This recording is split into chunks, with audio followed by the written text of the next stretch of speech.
The realization when one has been free, possibly even brutal, honest, only to find that he is talking to one of the celebrities he is just criticizing, is the unique sort of social comedy. Celebrities are typically unable to travel without being spotted, although in certain cases they manage to pass through the middle of the crowd without being noticed at all. And when that occurs, does it make us humble or secretly marvelous? Today we are plunging into the most wonderful tales of celebrities undercover, of meeting fans who had never imagined who they were speaking with, and of the embarrassing, hilarious, and even touching situations that ensued. Chapter 1: The Art of Going Incognito. It is somehow interesting to see the most familiar faces on the earth trying to fit in with the other humans. To the celeb, life is accompanied by the type of whispering, pointing fingers, and even selfie demands. However, there are the times when the universe offers them a short vacation of fame, the time when they are another human on the street, on the train, or the coffee shop. These instances are disclosing on both sides. To the celebrity, it is an opportunity to know what people really think about them without being filtered through the standard respect that celebrity dom carries with it. To the unsuspecting fan, it is a tale he or she will always recount in the remaining years of his or her life, and probably with a lot of embarrassment. Other celebrities have made it their art and purposefully masqueraded themselves to feel like common folk in the world. Others fall into these predicaments by accident and realize that their popularity is not as broad as they may have imagined. Chapter 2: Undercover Experiment of Jennifer Lawrence.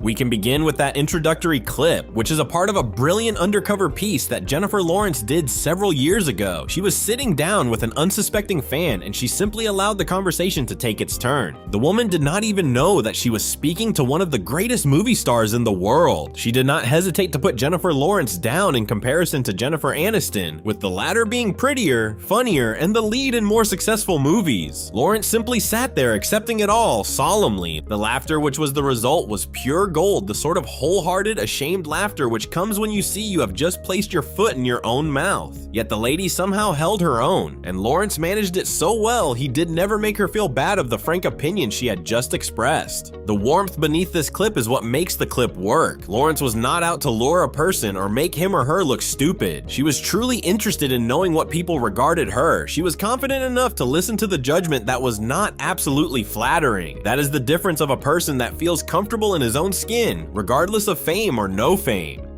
Chapter 3: The Drake Encounter That Went Sideways. Undercover situations do not always end in laughing and good feelings. The sincerity is a little more piercing at times. Drake chose to go undercover, and in this regard, some of the opinions came as a surprise to him. He began a conversation about him going on to pretend to be an ordinary person. The final line, "That's good for you," possibly is the most damaging non-response of Undercover ever. He was not embarrassed, did not backtrack, did not suddenly recognize that he had been rude. Nothing but a simple recognition that this was Drake, and that did not make him alter his mind. It is a wake-up call to the fact that fame is a weird currency. It is everything to some individuals. It is not very impressive to others. And when you get accustomed to being treated like the most significant individual in every room, meeting a person who does not care at all can be a wake-up call on its own. Chapter 4: Rowan Atkinson and the Mr. Bean Confusion.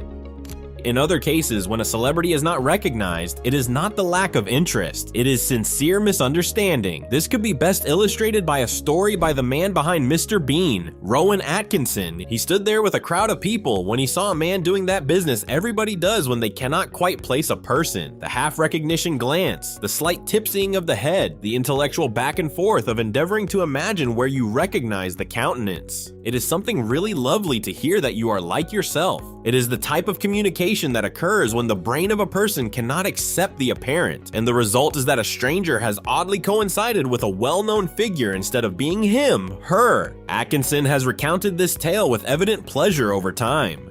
Those who have decades of making the world laugh must be flattered with a fan refusing to think that he is one of himself. Chapter 5: The Reality Check of Gordon Ramsay. Gordon Ramsay does not have to introduce himself. The man has a reputation of having a temper that is easily raged and having an inventive way of hurling insults at people and even reducing fully grown adults to tears in professional kitchens. Honest opinions are difficult to find that reputation. Who wants to slander a man who has been known to ruin men who cannot take the heat? Then Ramsay devised the ideal scheme to know how people actually feel about him. He has masqueraded and ordered an interviewer to pose the questions in his presence behind the camera. The The woman was not afraid of her criticism, telling her how she would deal with Ramsey should she get the opportunity. She even did not suspect that the man himself was listening to her words. It was astonishing how instantly it changed. The outspoken, assertive woman who had just explained precisely how she is going to stand up to Gordon Ramsay was suddenly flushed, pleased, and utterly starstruck. Every bit of that gall fell away like water. It is an ideal example of the difference between the way we think we would behave in the presence of famous people and the way we behave. Theoretically, she was willing to tell Gordon Ramsay where to go. Practically, she was only happy to see him. Chapter 6. Keisha rejected at the Grammy Awards.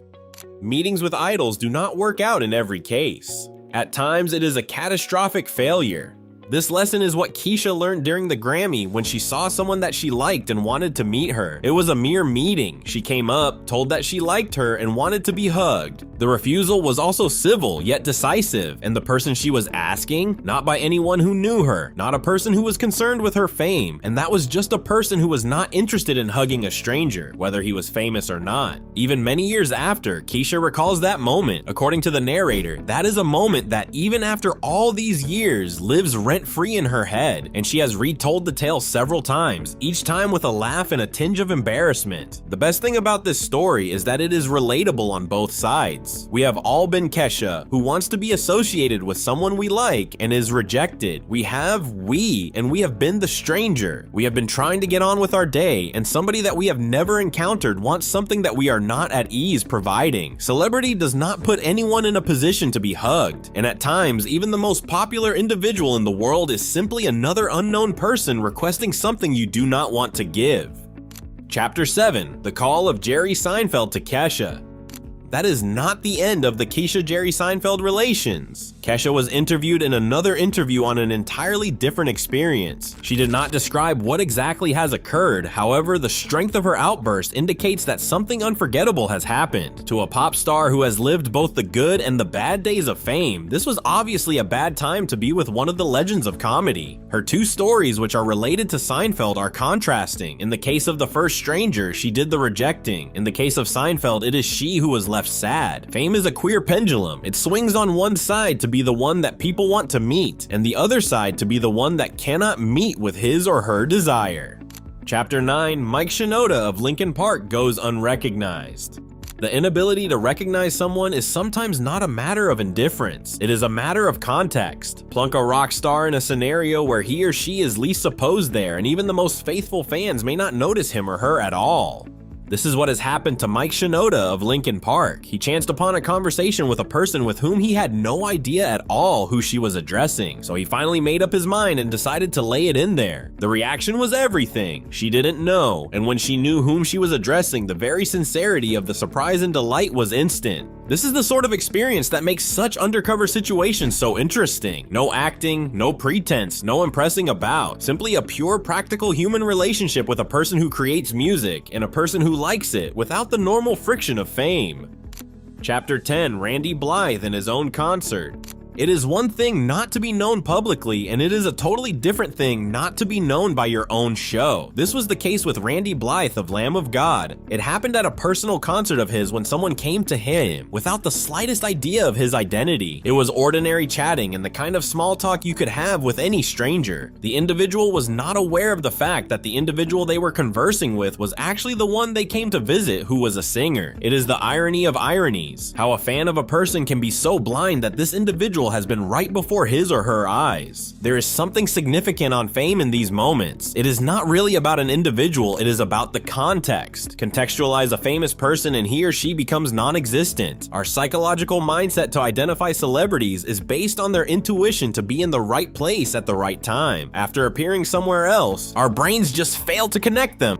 Chapter 11. Advice session with Will Smith.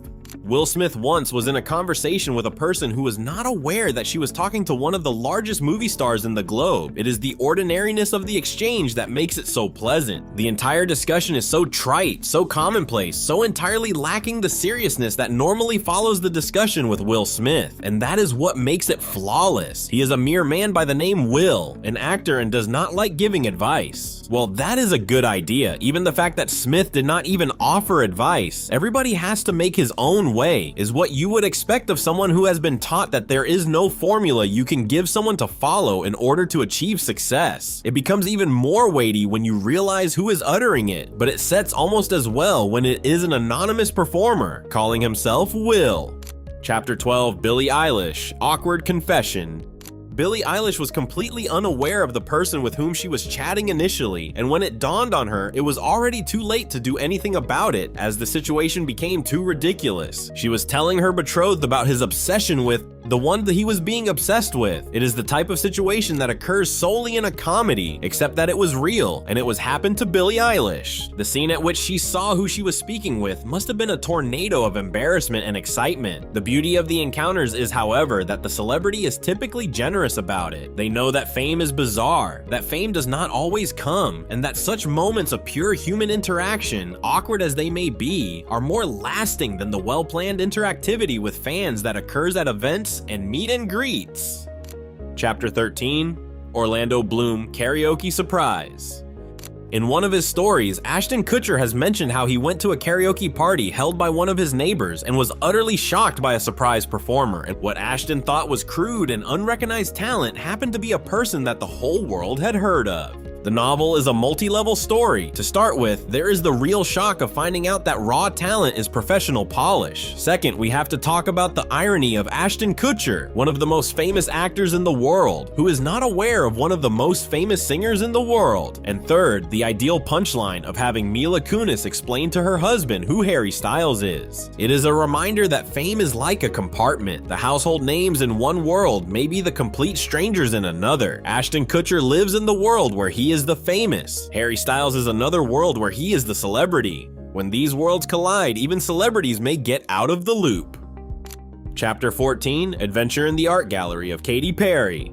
Katy Perry intended to surprise her fans at a show of art. Suffice to say, she was the one who was taken up by surprise. She used to come as a full-body costume that fully covered her body and approached unsuspecting visitors and socialized with them. Nobody knew who was beneath. It turns out that it was not only the first group. Nobody created any recognition of her. She might have been anyone beneath that costume, might have been to the people she approached. That very thing. At last, she even resolved to simply expose herself. The answers were repressed, perplexed, indecisive. The revelation did not lead to an explosion of recognition even after it was revealed. Nothing but a rather bewildered acquiescence that, well, this seemed to be Katy Perry. It is such an interesting insight into how fame functions or fails to function with all the typical indicators taken away. Out of context, out of the presentation, out of the expectation, even Katy Perry is but a mere person in a costume at an art gallery.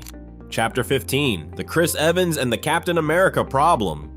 The dialogue is short and ideal, and Chris Evans, the man who has been portraying Captain America over the years, was left in the face of a person who did not even know his identity, not only failed to know him, had never heard of him. The way the woman reacts when she is informed that he was Captain America is gold, and there comes a processing, an awareness, and the dismissal. Too late. The time of being impressed was past, and she was not likely to revert to it. It is rather commendable, that degree of indifference. Fame is a social currency, however, you should be ready to spend it. This woman wasn't. She had already made up her mind about the way the contact would work, and the fact that the stranger was a famous person did not alter that. Chapter 16, Matthew McConaughey, Moment of Chris Pratt.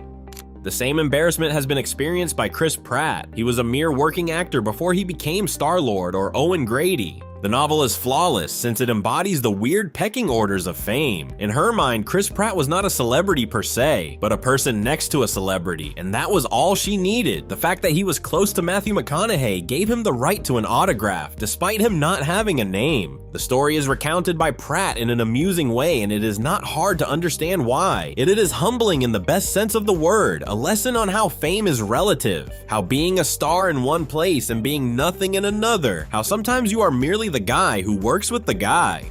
Chapter 17, Superman Test of Henry Cavill.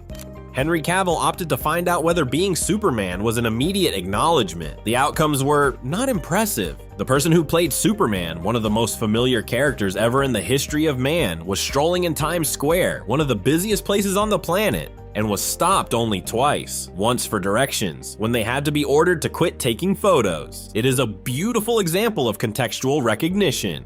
Locke has nothing left without the costume, without the set, without the anticipation of seeing Superman. Henry Cavill is a very handsome man in Times Square. Humans perceive what they want to perceive, and they do not anticipate seeing Superman purchase coffee. Chapter 18, Reese Witherspoon Legal Reality Check.